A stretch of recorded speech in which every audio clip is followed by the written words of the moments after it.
फर्श बाजार थाना पुलिस ने 2 चोरों किया गिरफ्तार। पास से बाइक, नकदी और ऑटो रिक्शा किया बरामद।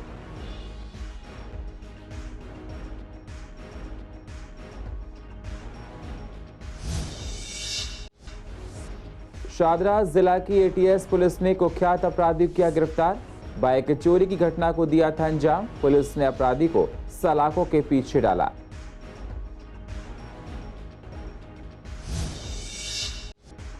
गांधीनगर की नेहरू गली में दुकान में लगी आग पर पाया गया काबू। फायर ब्रिगेड की 3 गाड़ियों ने आग को बुझाया। आग से नहीं हुआ जान माल का नुकसान।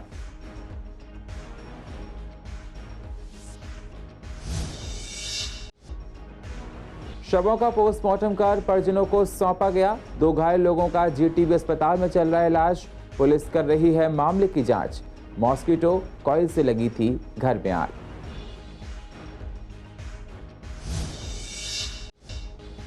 और पूर्व दिल्ली के बाजारों में बिना मास्क के घूम रहे हैं लोग। दिल्ली सरकार ने मास्क लगाने की दी है सलाह। बाजारों में लोग बरत रहे हैं लापरवाही।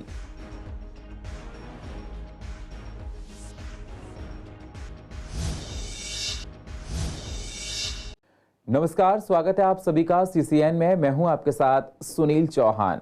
अब होते हैं रूबरू पूर्व दिल्ली की अहम खबरों के साथ। फर्श बाजार पुलिस के हाथ अहम कामयाबी लगी है। पुलिस ने 2 चोरों को गिरफ्तार किया है। पुलिस को चोरों के पास से बाइक, नकदी और ऑटो रिक्शा बरामद हुआ है। थाना फर्श बाजार में एक पीसीआर कॉल प्राप्त हुई थी। शिकायतकर्ता गौरव अग्रवाल ने कहा कि किसी ने उनकी दुकान का शटर तोड़कर रुपए चुरा लिए हैं। दुकान से 10,000 रुपए निकाल लिए गए।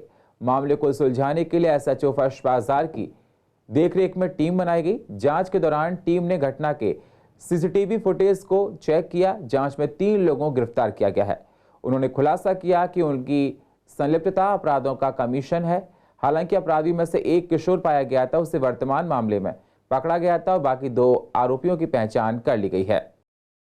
शादरा जिला की एटीएस पुलिस ने कुख्यात अपराधी को गिरफ्तार किया है, जिसने रोहिणी जिले में गन पॉइंट पर एक बाइक लूटी थी। जगतपुरी में बाइक से चोरी की घटना को अंजाम दिया था। आपको बता दें, आरोपी का नाम फिरोज उर्फ भूरा है, जिसने इस वारदात को अंजाम दिया। एटीएस की टीम ने आरोपी को पकड़ा है। आपको बता दें, इनको सूचना मिली थी कि इलाके में दोबारा आ रहा है, तभी पुलिस ने आरोपी को पकड़ लिया। पुलिस ने मामला दर्ज कर सलाखों के पीछे डाल दिया है। शादरा जिले के गांधीनगर थाना इलाके के नेहरू गली में जहां कुछ महीने पहले आग लगी थी, उसी के साथ वाली दुकान में आज सुबह आग लग गई। पुलिस को सुबह 9:05 पर आग लगने की सूचना मिली थी। फायर ब्रिगेड की 3 गाड़ियों ने आग को बुझा लिया है। बताया जा रहा है कि आग शॉर्ट सर्किट की वजह से लगी थी। फिलहाल आग लगने से जान माल का नुकसान नहीं हुआ है। शास्त्री पार्क में मॉस्किटो कॉइल से लगी आग में 7 लोगों की मौत हुई थी। पुलिस ने जीटीबी अस्पताल में शवों का पोस्टमार्टम कराकर शव परिजनों को सौंप दिए हैं। घायल 2 लोगों का अस्पताल में इलाज चल रहा है। मरने वाले अलग अलग परिवार के लोग थे। परिवार वालों ने पुलिस से इंसाफ की गुहार लगाई है। जिसकी वजह से घटना हुई है, उस पर सख्त कार्रवाई की जाए। उत्तर पूर्वी दिल्ली के शास्त्री पार्क इलाके में कल आग की घटना लगी। आग लगने से एक घर में रह रहे लगभग 6 से 7 लोग झुलस गए और जिसके बाद वो एक्सपायर हो गए। हम जीटीबी अस्पताल की मॉर्चरी में मौजूद हैं। कुछ परिवार वाले हैं, उनसे जानते हैं क्या कुछ घटना थी और कितने लोग इसमें झुलसे। इसमें 6 लोग तो एक्सपायर हो गए। मगर मोर्टिन के वजह से कह रहे, मोर्टिन के वजह से नहीं हो सकती है। मोर्टिन के वजह से कैसे 6 आदमी, धुआं के वजह से कोई कार्रवाई होगा। भी कार्रवाई इसका होना चाहिए कि एक परिवार के 6 नहीं, अलग अलग परिवार के।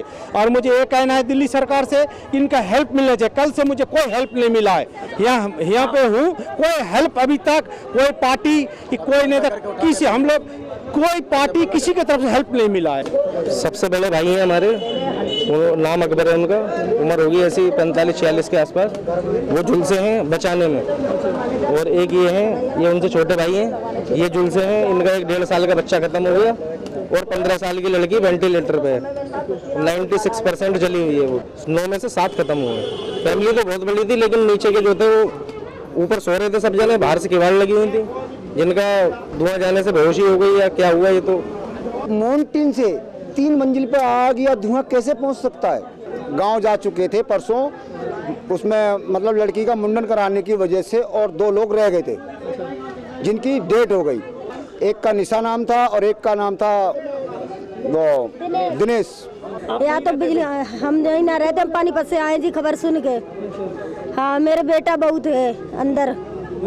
अरे सोमवार को आए, संडे को ताई चले जाते हैं, घूमने को आए थे। मेरा लड़का था एक दिनेश। मुझे तो इनके रिश्तेदार जीजा ने उनके फ़ोन करा था। आपकी बेटी के नाम क्या था, क्या उम्र? निशा, कितनी वर्ष लगभग? 22 साल की। दिल्ली में कब से रह रही थी और यहाँ? अभी सोमवार को आए थे, घूमने आए थे। हाँ, बस बिटिया दामाद घूमने आए थे। मैं तो काम पे थी, बर्तन काम करते। इनके पास आया फ़ोन, फिर इन्होंने मेरे को बताया। दिल्ली में बढ़ रहे कोरोना के केस को देखते हुए दिल्ली सरकार ने लोगों को बाजारों में मास्क लगाने की सलाह दी है। सीसीएन के रिपोर्टर मोहित शर्मा ने जाकर पूर्वी दिल्ली के बाजारों में देखा तो लोग बिना मास्क के घूम रहे थे। कोरोना प्रोटोकॉल का कोई पालन नहीं हो रहा है, जिससे कोरोना की रफ्तार बढ़ सकती है। लोगों का कहना है कि सभी को मास्क पहनना चाहिए, जिससे कोरोना के बढ़ रहे संक्रमण को रोका जा सके। देखिए, मार्केट में कोरोना के नाम से उथल पुथल चालू हो चुकी है और हम लोगों ने भी सेफ्टी के तौर पे सभी दुकानदार भाइयों ने जो सेफ्टी के नियम है उनको लागू कर दिया है और सोशल डिस्टेंसिंग के लिए भी लोगों को बताया जा रहा है और मास्क के बिना एंट्री भी नहीं दी जा रही है। लेकिन इस उथल पुथल से व्यापार पे बहुत असर पड़ता है, तो मैं लोगों से एक निवेदन करना चाहूँगा कि वो लोग खुद ही मास्क का यूज़ करें, सोशल डिस्टेंसिंग का यूज़ करें और जो उसके नियम है उनका पालन करें, क्योंकि मार्केट में अफरा तफरी मची है तो काम पर बहुत असर पड़ता है। और जिस तरीके से आज की डेट में जो लोगों के गले ख़राब हो रहे हैं और जो वायरल चल रहा है वो भी एक उसी का ही रूप है, लेकिन उसको भयानक स्थिति में नहीं लाना चाहिए हम लोगों को, इसलिए उसके जो भी नियम है उनको फॉलो करना चाहिए। नहीं, देखो ये मास्क बहुत ज़रूरी है कोरोना कम करने के लिए, तो मैं तो निवेदन यही करूँगा सबको मास्क लगा के मार्केट में जाना चाहिए। नहीं, मास्क कोई नहीं लगा रहा है, सब ऐसे ही घूम रहे हैं अपने से, लेकिन मैं तो निवेदन ये करूँगा कि मास्क लगाना ज़रूरी है। नहीं, अपनी सुरक्षा के लिए भी लगाना ज़रूरी है। गवर्नमेंट करेगी वो तो है ही खैर, लेकिन अपनी सुविधा के लिए लगाना ज़रूरी है। अभी तो कोई मास्क नहीं लगा रहा है, काफ़ी लोगों के अंदर जागरूकता नहीं है फिलहाल, लेकिन मास्क लगाना इस टाइम पे बहुत ज़रूरी हो गया है, क्योंकि ये हालत जो है दिन पर दिन जो रिपोर्ट्स आ रही हैं वो बहुत ज़्यादा बिगड़ती जा रही हैं। तो इससे बेहतर है कि अगर मार्केट में कोई मास्क नहीं लगा, अभी फिलहाल तो मैंने किसी को नहीं देखा, अभी इतनी अवेयरनेस नहीं है लोगों के अंदर। दिल्ली में कोरोना के केस लगातार बढ़ते जा रहे हैं। कोरोना के बढ़ रहे केस को लेकर दिल्ली के सीएम अरविंद केजरीवाल मीटिंग कर चुके हैं। सीसीएन के रिपोर्टर आर चौधरी ने स्वामी दयानंद अस्पताल में जाकर देखा कि कोरोना बढ़ने के बाद भी क्या लोग वैक्सीन लगवाने के लिए आ रहे हैं, तो बहुत कम लोग वैक्सीन लगवाने आ रहे हैं। अस्पताल के सीएमओ डॉक्टर ग्लैडविन त्यागी का कहना है कि अधिकतर लोग वैक्सीन पहले लगवा चुके हैं। हमने छुट्टी वाले दिन भी सेंटर को खोल रखा है, उसके बाद भी वैक्सीन की रफ्तार धीमी दिखाई दे रही है। हमने छुट्टी वाले दिन तक भी इसको सेंटर को खोला हुआ है और लोगों को अपने माध्यम से यहाँ से सूचनाएं भी पहुँचाई जा रही हैं। RWAs वगैरह को भी इस चीज़ को लेकर सचेत किया जा रहा है। तो अभी हालांकि वैक्सीनेशन की रफ्तार की दर कम है, लेकिन चूँकि मैक्सिमम लोगों को ये लग चुका है, केंद्र काफ़ी ज़्यादा है जहाँ पे टीके लग रहे हैं, तो मुझे लगता है इस वजह से थोड़ा कम है। अन्यथा हमारी तरफ से जो फैसिलिटी होनी चाहिए वो सारी है। उत्तर पूर्व दिल्ली के सीलमपुर में प्रियंका गांधी जय भारत सत्याग्रह आंदोलन करेंगी, जिसके माध्यम से वो बीजेपी पर निशाना साधेंगी। सीसीएन के रिपोर्टर ने सीलमपुर विधानसभा में जाकर कांग्रेस नेताओं से बात की, तो उनका कहना था कि जिस तरीके से अडानी के ऊपर कोई भी बात करते हैं तो उनका माइक संसद में बंद कर दिया जाता है। इसको लेकर कई बार राहुल गांधी ने संसद में बोलने के लिए शुरुआत की तो उनका माइक बंद कर दिया गया, उनकी सदस्यता छीन ली गई, उनको बोलने नहीं दिया जाता। बीजेपी के मंत्री अडानी के बचाव के लिए खड़े हो जाते हैं। इसी को लेकर प्रियंका गांधी सीलमपुर में 4 अप्रैल को सत्याग्रह करेंगी। देश के प्रमुख विपक्ष के नेता और कांग्रेस पार्टी के सबसे अग्रज नेता राहुल गांधी जी ने जब सरकार से सवाल किया कि इस देश के टैक्स चोरों ने पैसा चुरा करके देश से बाहर भाग गए, तो उनके सवाल का जवाब देने की जगह उनके ऊपर जिन्होंने पैसा चुराया है उन पे कार्रवाई करने की जगह राहुल गांधी जी के ऊपर कार्रवाई कर देते हैं, उनको कोर्ट से सजा दिलवा देते हैं, उनको संसद से अयोग्य ठहरा करके उनकी सदस्यता रद्द करवा देते हैं। तो और इससे बड़ा लोकतंत्र का मजाक क्या हो सकता है। आज अडानी के विषय पर अगर कांग्रेस पार्टी या राहुल गांधी जी संसद में कोई जवाब देते हैं तो उनका माइक बंद कर दिया जाता है, उनको बोलने नहीं दिया जाता, उनसे सवाल जवाब नहीं किया जाता। सरकार के मंत्री, भाजपा के नेता तमाम अडानी के जो है कहीं ना कहीं बचाव में खड़े हो जाते हैं। आखिर ये रिश्ता क्या कहलाया जाता है? क्या आज अडानी को लेकर के जो लाखों करोड़ रुपए का नुकसान देश के निवेशकों का हुआ है, जो हमारी देश की अर्थव्यवस्था के ऊपर कहीं ना कहीं कुठाराघात हुआ है, क्या देश की जनता को उस पर सवाल नहीं पूछना चाहिए? क्या सरकार को उसकी जांच नहीं करानी चाहिए? आज पूरा विपक्ष कांग्रेस के साथ उसकी जांच की मांग कर रहा है और भारतीय जनता पार्टी न जाने क्यों जांच से बच रही है, जैसे ये उसमें शामिल हो। जब आप उसमें शामिल नहीं है, अगर कोई दोषी है तो उसके खिलाफ क्यों नहीं जांच हो रही है? पिछले दिनों में काफी रैलियां हुई हैं और राजघाट से सत्याग्रह आंदोलन का शुरुआत हुई है और जिसमें कांग्रेस के वरिष्ठ नेता ने भागीदारी ली है, शामिल हुए हैं। हजारों की संख्या में राजघाट से सत्याग्रह का आंदोलन शुरू हुआ है और उसी कड़ी में प्रियंका गांधी जी सीरपुर में रैली करने जा रही हैं। मोदी सरकार जिस तरह से राहुल गांधी जी की मेंबरशिप का निष्कासन किया है और जिस तरह से राहुल गांधी को घेरने की कोशिश की है और अडानी के सवालों के ऊपर ना पार्लियामेंट में बोलने दे रहे हैं, ना सड़कों में बोलने दे रहे हैं। अभी लाल किले में भी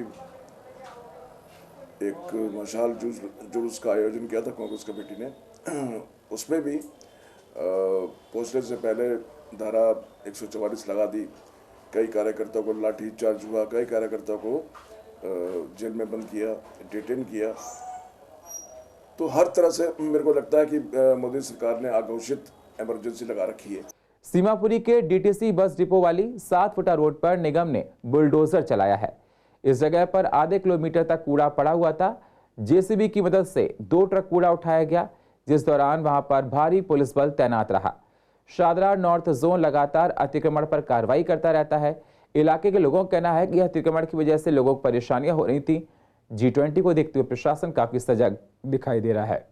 करीब 8 साल पहले बसों और भारी वाहनों के लिए बंद किया गया नत्थू कॉलोनी फ्लाईओवर पर अभी भी हल्के वाहन ही दौड़ सकेंगे। लाखों लोग इससे परेशान हो रहे हैं। साल 2015 से अभी तक इसमें निर्माण में आई खामी के लिए जिम्मेदारों का पता नहीं चल सका। जो तकनीक कंपनी इसकी मजबूती की जांच कर रही है वह फाइनल रिपोर्ट नहीं दे सकी। बताया जा रहा है कि इसकी मजबूती जांचने के लिए अभी कुछ टेस्ट बाकी हैं। 2013 बने फ्लाईओवर के लोड बेरिंग टेस्ट के लिए लोक निर्माण विभाग ने केंद्रीय सड़क अनुसंधान संस्थान से तकनीकी रिपोर्ट मांगी है। रिपोर्ट के बाद भारी वाहनों के दौड़ने का निर्णय लिया जा सकेगा। नंदनगरी, मानसरोवर पार्क, अशोकनगर, चंद्रलोक, नत्थू कॉलोनी, छज्जूपुर, करदमपुरी समेत करीब 2 दर्जन से अधिक कॉलोनियों के लाखों लोग फ्लाईओवर पर बसें न चलने से परेशान हैं। दरअसल पहले सीमापुरी और नंदनगरी डिपो से चलने वाली अधिकतर बसें इसी फ्लाईओवर से होकर गुजरती थीं।